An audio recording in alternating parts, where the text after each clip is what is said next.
بسم اللہ الرحمن الرحیم۔ السلام علیکم ورحمۃ اللہ وبرکاتہ۔ میں سوچ رہا ہوں کہ شام کے وقت برگر کا ایک سٹال لگا لوں، کچھ اضافی آمدنی بھی ہو جائے گی۔ 24 سالہ ناصر نے اپنی ماں کے سامنے تجویز پیش کی۔ ایک گھر، ماں، ایک بیٹا اور بیٹی۔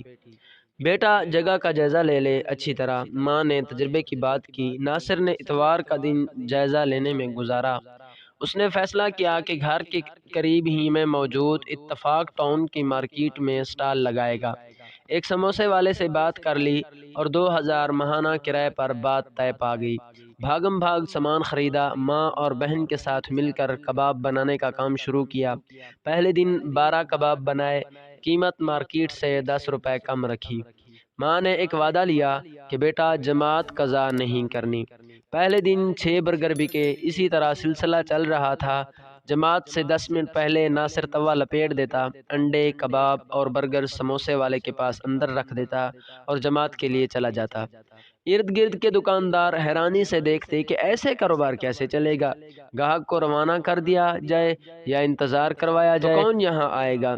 دن گزرتے جا رہے تھے، اوسط فروخت 10 برگر تک پہنچ چکی تھی۔ کرایہ اور خرچہ پورا ہو رہا تھا لیکن منافع کم تھا۔ ویسے بھی وہ شام 4 بجے سے 9 بجے تک سٹال لگاتا تھا اور اس دوران 3 نمازیں بھی آتی تھیں۔ ایک دن مغرب کے وقت وہ توا لپیٹ رہا تھا کہ اچانک ایک 12 سالہ لڑکا آیا اور اکٹھے 6 برگر کا آرڈر دیا۔ یہ اس کی دکانداری میں پہلی دفعہ اکٹھے 6 برگر کا آرڈر آیا۔ ایک لمحے کو کمزور ہوا لیکن فوراً ہی دل مضبوط کر کے کہا کہ جماعت کا وقت ہے، اس کے بعد بنا دیتا ہوں۔ لیکن وہ لڑکا اپنے گھر والوں کے ساتھ وہاں سے چلا گیا۔ تھوڑا سا دل میلا ہوا لیکن وہ سر جھٹکتے ہوئے نماز کے لیے روانہ ہو گیا۔ واپسی پر موہوم سی امید تھی کہ شاید وہ آرڈر موجود ہو، لیکن ایسا نہ تھا۔ سموسے والا بھی اسے سمجھا رہا تھا کہ اس طرح کیسے دکانداری چلے گی۔ وہ خاموش اس کی باتیں سنتا رہا۔ اتنے میں گاہک آنا شروع ہوئے۔ شام 7 بجے تک 8 برگر فروخت ہو چکے تھے اور ساتھ ہی برگر بن ختم۔ اس نے فون کیا تو برگر بن والے نے آدھے گھنٹے کے لگ بھگ پہنچنے کا کہا۔ وہ اندر دکان میں جا کر کھڑا ہو گیا۔ اتنے میں باہر گاڑی رکی اور وہی 12 سالہ بچہ نمودار ہوا۔ اس کو دیکھ کر ہلکی سی خوشی ہوئی لیکن وہ خوشی برگر بن ختم ہونے کی وجہ سے تعلیل ہو گئی، یعنی ختم ہو گئی۔ اس دفعہ لڑکے نے 6 کے بجائے 10 برگر کا آرڈر دیا۔ اس نے آدھے گھنٹے کا بتایا۔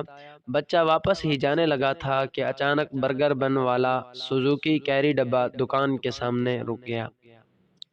کہاں آدھا گھنٹہ اور کہاں فوری پہنچنا۔ ناصر کے چہرے پر ایک دلکش مسکراہٹ تیر گئی اور اس نے ایک عجیب توانائی محسوس کرتے ہوئے بچے کو آواز دی کہ گاڑی آ گئی ہے۔ اس کے توے پر پہلی دفعہ 10 برگر بن رہے تھے اور اس کی فروخت 20 برگر تک پہنچ چکی تھی، جبکہ عشاء کے بعد کا 1 گھنٹہ بھی باقی تھا۔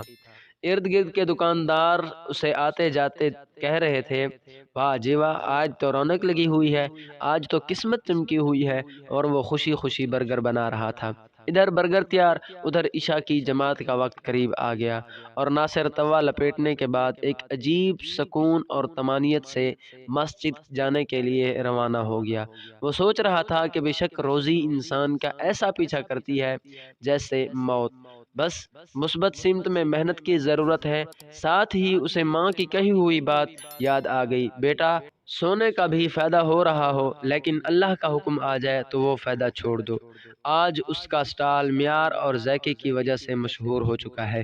ایک ملازم بھی ہے، گاہک اس کی جماعت کی عادت سے بخوبی واقف ہیں، اس لیے اس حساب سے برگر سٹال پر آتے ہیں۔